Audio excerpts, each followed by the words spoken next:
Disrupting Japan, Episode 80. Disrupting Japan is sponsored by Wall & Case. If you've ever tried to hire staff in Japan, you know how crazy it can be. I mean, there are over 3,000 recruiting firms here, and they're all telling you pretty much the same thing. Well, the guys at Wall & Case are different. When you're coming into Japan, they'll sit down and work out a long-term hiring strategy with you. Is it best to start with a country manager? Or perhaps a head of partner sales. Maybe the first step is really a community manager. Now, I've known the team at Wall & Case for a long time, and they've worked with a lot of the companies that have been on this show and with some of the world's biggest brands as well. So if you're hiring in Japan, you really should talk to Wall & Case. Welcome to Disrupting Japan, straight talk from Japan's most successful entrepreneurs. I'm Tim Romero, and thanks for joining me. I've always had a soft spot in my heart for music apps. The competition in this space is intense, and almost every niche seems to be filled. So trying to differentiate a music app calls for a lot of creativity. But it's usually their quixotic quests for business models that is the most interesting. The problem is that people just don't want to spend money on making music. The amateurs and the dabblers don't spend enough time on the hobby to invest much. And the professionals, well, speaking as a former professional musician myself, I can tell you that professional musicians never have any money in the first place. Well, today we sit down with Akinori Fumihara of Nana, and they might have just cracked the code. Nana is a collaborative music creation app where different users upload and submit different tracks to a song, which can be edited and remixed by others to create an unlimited number of arrangements. Now, Nana has become a huge hit with its millions of users, and just like Google, the name Nana itself has become a fully conjugatable verb in Japanese. Nanaru, nanateru, nanatta. I use Nana, I'm using Nana, I used Nana. Now, I'll warn you in advance that Aki's English is not as good as some of our other guests. But the man is really excited about reaching out to foreign listeners, and so he decided to make it work and come on the show. Nana is a very cool app, and Aki's a pretty cool guy. He's got an amazing life story, and he's started a fascinating company. But you know, Aki tells that story much better than I can. So let's hear from our sponsors and get right to the interview. KotoWork is doing something pretty cool. It's a community of Japanese language students who want to work at Japanese companies with global ambitions. KotoWork also trains them in business culture, Japanese hospitality, and a bit of global marketing. And since it's a real community, KotoWork is always there for both candidates and companies to solve cultural misunderstandings and the hundreds of other little problems that can come up when foreigners work for a Japanese company.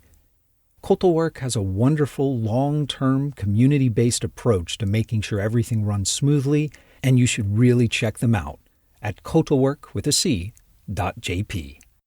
Cheers. Cheers. So I'm sitting here with Akinori Fumihara, the CEO and founder of Nana. Thanks for sitting down with me today. Nice to meet you. That's great. Now, Nana is a social music platform, but can you explain what is social music? How does Nana work? And Nana is music collaboration on iPhone and Android. The biggest feature is collaboration and overdub. For example, I record the bass line, boom, boom, boom, boom, boom, boom. Next, Mr. A adds drums, boom, boom, boom, boom, boom, boom, boom. So, and Mr. B adds piano. So each user adds a new part to the piece, and they collaborate to build a song, to build the orchestration. Do they record directly into their iPhones, or do they upload tracks? Yes. You can just use smartphone. Okay, so are there editing features within Nana, or is everything sort of recorded live to layer it on top of other tracks? Users can upload and overdub. Okay, so this really is a casual music app. So the focus is not creating a finished work. It's really just having fun. Yes, exactly right. So music is communication. Well, tell me a bit about your customers. Who uses Nana? Okay, we have 3 million users and mostly teenagers. Mostly teenage boys, teenage girls. Is that a mix? Girls. Mostly teenage girls. Girls, yes. All right. Nana's also available in English, right? Yes, in fact, we have 13 languages available. How many of your users are in Japan and how many are global? 2 million users in Japan and 1 million is overseas. Wow, so 1/3 of your users are overseas. What are the main countries besides Japan that people are using this? Yes, top 5 countries are Thailand, America, Vietnam, India, and France. Okay. That seems like a strange collection of countries. So why those countries in particular? I don't know yet. Grows naturally. Yeah. So just word of mouth growth. Yes. Excellent. Okay, if we say teenage girls are the biggest user base, what are they using Nana for? Are these people who want to become professional musicians? Are they people who are just having fun with their friends? Why are they using Nana?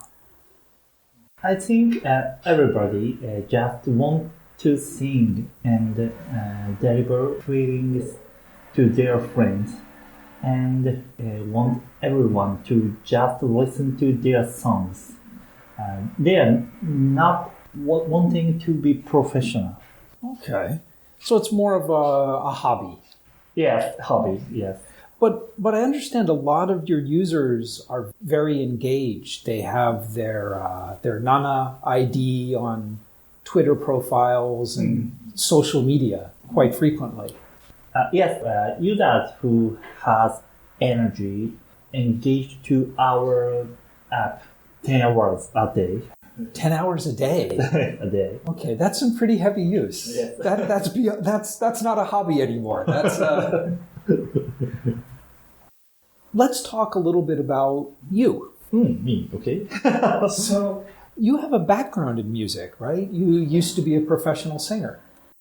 Yes.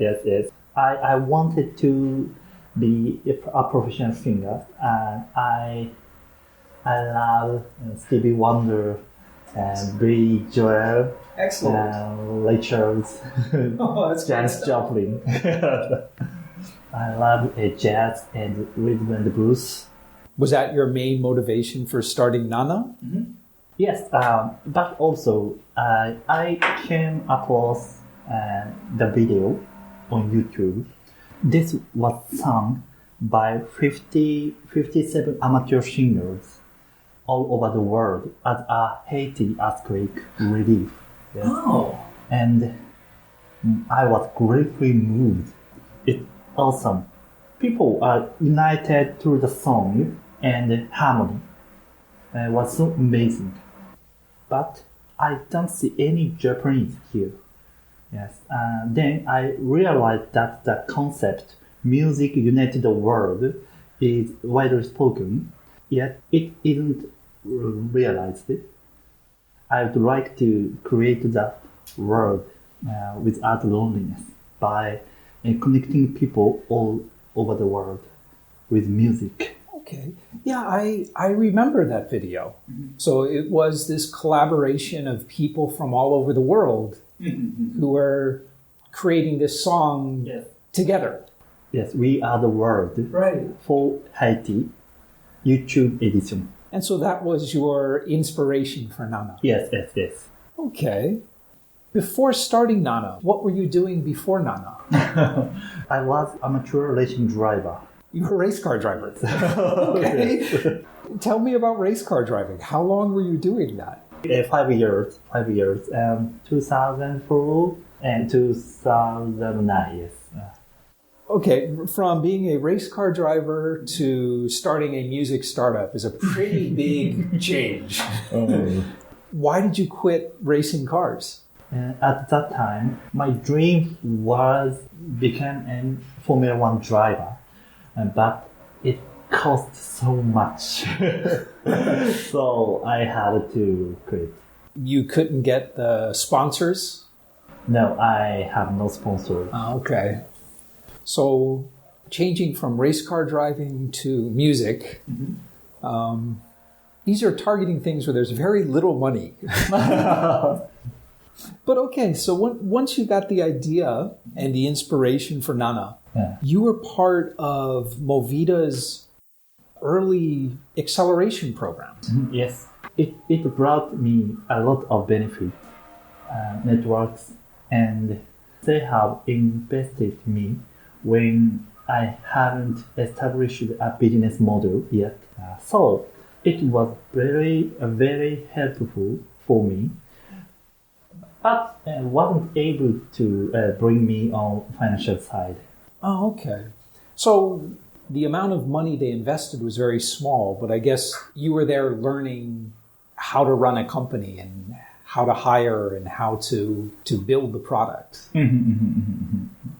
So you guys went live in November of 2012. How much traction did you get initially? At first, we achieved 4,000 downloads in the initial launch, but the time decreased 2,000, 700, 200, 100. Okay, so after the big announcement and the big release, you got a lot of attention, and then it just trailed off. Yes. Okay. Well, how did you turn it around? How did you start attracting users? It was by tuning the UI UX of the app, and also App Store optimization grew our users back. What did you change about the UI? Oh, So it completely changed it. yes, in your change. So it's very unusual for simply changing the UI to cause an app to suddenly become successful. So you guys also did a lot of social media outreach, and you even had some live events as well, right? The biggest reach was users sharing on SNS, Twitter. Oh, okay. So you added the ability for your users to share their songs and their collaborations. Okay, that makes sense. You also held a live collaborative music festival, right? Nana Fest, yes. Tell me about that. We did a festival created by Nana users. I wanted to provide a real place, not a virtual place to enjoy music. Yes. In 2015, there were 1,000 people that came to Nana Fest. And this year, we are going to hold it in August. Okay. Is the festival also creating collaborative music or performance, or what happens at the festival? Everybody is a performer. Everybody can join. They can listen, sing, play. They can experience anything together. That sounds awesome. So, have there been any bands or records that have come out of Nana collaboration yet? Yes, there are many users who created a band together or released a CD album and became a professional. Fantastic. There even were users who got married. Really? Yes. That's great. I guess that's the best result for collaborative music. Before, you mentioned that the business model was always challenging. It's always hard to sell to musicians or to make money from musicians because they don't have any money. So what is Nana's business model? Basically, with two models. One is monthly subscription, and the other is in-app advertisement. What do the paying users get that the free users don't get? Premium users get a special voice effect. They can search by most uploaded users and hide in-app ads and so on. Well, it's been 5 years since Nana launched. You guys have recovered from almost going out of business. So what are the future plans for Nana? What is the end goal here? Do you plan on selling the company for M&A? Do you plan on IPO it? Or do you just want to keep running a music collaboration company forever? Our ultimate goal is to sing "We Are the World," Actor of the World. So, in order to make my goal come true, we want to expand more globally, acquire 1 billion users. That's quite a big goal. Excellent. Well, let me ask you some questions about Japan in general. So you're from Kobe. Yes. Was Nana founded in Kobe?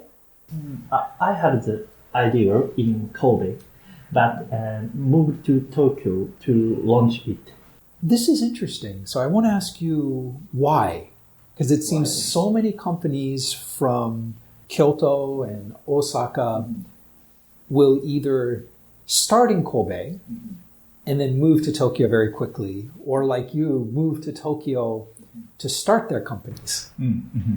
I know both of those cities really want to build up an entrepreneur community. So why did you move to Tokyo? Why not stay in Kobe? In Kobe, people would talk about it, but they wouldn't act. But in Tokyo, people actually act on the idea to actually establish a company. And people in Tokyo were also able to gather people. This was the biggest reason. Okay. So you could gather the team, gather the funds in Tokyo. Yes. All right. So I talk with governments and universities in Kansai, both Kyoto and Osaka. They're always saying, what can they do to build a startup ecosystem there? So what kind of things do you think that universities and governments can do to help startups stay in that area? That is a very, very difficult question. I think if there is any startup in Kansai area that were able to raise their company, like in Silicon Valley, then that might make a big difference. But that's not easy to do. So I think creating a community of people that has a strong energy for entrepreneurship and create the community bigger one by one, that might make a difference. So it sounds like it's something that has to happen naturally. Mm-hmm. Yes, that's right, yes. Okay. I guess in Japan, for the startup community, it's best just to start in Tokyo and then expand from there. I think so. People who you can meet in Tokyo is different from other cities. They all have strong purpose to stay in Tokyo. They have entrepreneur mind, and you cannot find that many people which have the same mind outside of Tokyo. Okay. Let me ask you about startup accelerators. So you went through the Movida accelerator and had a really good experience there. What kind of startups do you think should go to accelerators, and what kind of startups do you think should just grow the company on their own? I think people who want to grow their company bigger as quick as possible, and they should use acceleration program. But people who just want to earn many profit with their business, they should go their own way. So by earn many profit, you mean just so people who want rapid growth should go to an accelerator, and people who want to do a more stable, slow growth business should go on their own. Business. Yeah. That makes sense. Listen, before we wrap up, I want to ask you what I call my magic wand question. If I gave you a magic wand and I said that you could change one thing about Japan, could be the education system, the attitude towards risk, anything at all, to make it better for startups in Japan, what would you change? Yes, good question. I want people to make Japan a world like a ghost in the shell. Okay. Yeah. Yes, I love anime. I want to connect people's mind together at a glance, so that you would be able to see or read their mind when communicating. Sometimes there are complications when people communicate, like misunderstanding by words or how they say it. But if you can read their mind, you would be able to understand what each and every people are thinking. Okay. Do you think this is a Japan problem, or is this true everywhere? Everywhere? Everywhere, yes. Well, it's interesting. A lot of my Japanese guests have told me that it is easier for them to be direct in English than it is to be direct in Japanese. Well, for me, I need to be able to speak English more so. I think you're doing great. Well, listen, Aki, thank you so much for sitting down today. Thank you. Thanks so much. Your journey to success in Japan will involve some twists and turns. In trying to navigate new terrain, planning the safest, most effective way through on your own can be overwhelming. The Carter Group have been using market intelligence and research to guide Japan entrants for decades. They've honed an agile, cost-effective, but consultative approach that will help you find the perfect product-market fit, explore user and consumer dynamics, and act as an honest broker to let you know the reputation and track record of potential partners here in Japan. And when you're ready to go, their executive search team can also help you hire the right people to drive your business forward. So if you haven't got Japan completely figured out yet, the Carter Group can help you out. And we're back. Aki mentioned that a change to Nana's UI is what turned around Nana's falling download numbers and declining fortunes. But I think we need to dig into that just a little bit more. You see, version 2 added a social sharing component to the app. It added a legitimate avenue for viral marketing, where each user could share their experience with the app with many non-users. Now, this is really essential for anyone considering building a consumer app today. There are simply way too many apps out there, and the only way you can hope to garner any attention at all today is to either have a massive marketing budget or to incorporate a viral mechanism into your app. A way that users not only can share their use of your app, but that they actually want to do so. Another point that came up after our interview was that while music may be a universal language, most of the collaboration on Nana happens within a given country. Japanese collaborate with other Japanese, French collaborate with other French users. I suppose it's not too surprising, since collaboration requires a lot of discussion about the music that is being created. Getting back to Nana's core mission, however, I think they're getting back to the roots of what music really is. In fact, for most of human history, music has been participatory and collaborative. It's only been in the last 100 years or so, after the invention of the phonograph and the emergence of the music industry, that music became something to be consumed passively, and where there was a clear distinction between those producing music and those consuming it. Today, technology in general, and apps like Nana in particular, are blurring these lines again. And that's the way it should be. If you love music and you've ever tried to collaborate online, well, Aki and I would love to hear from you. So come by disruptingjapan.com/show080 and let us know what you think. And when you drop by, you'll find all the resources and links that Aki and I talked about and much, much more in the resources section of the post. And hey, I know you've been meaning to do this for a while now, but when you get the chance, please leave us an honest review on iTunes. It's really the best way you can support the show and help us get the word out. But most of all, thanks for listening. And thank you for letting people interested in Japanese startups know about the show. I'm Tim Romero, and thanks for listening to Disrupting Japan.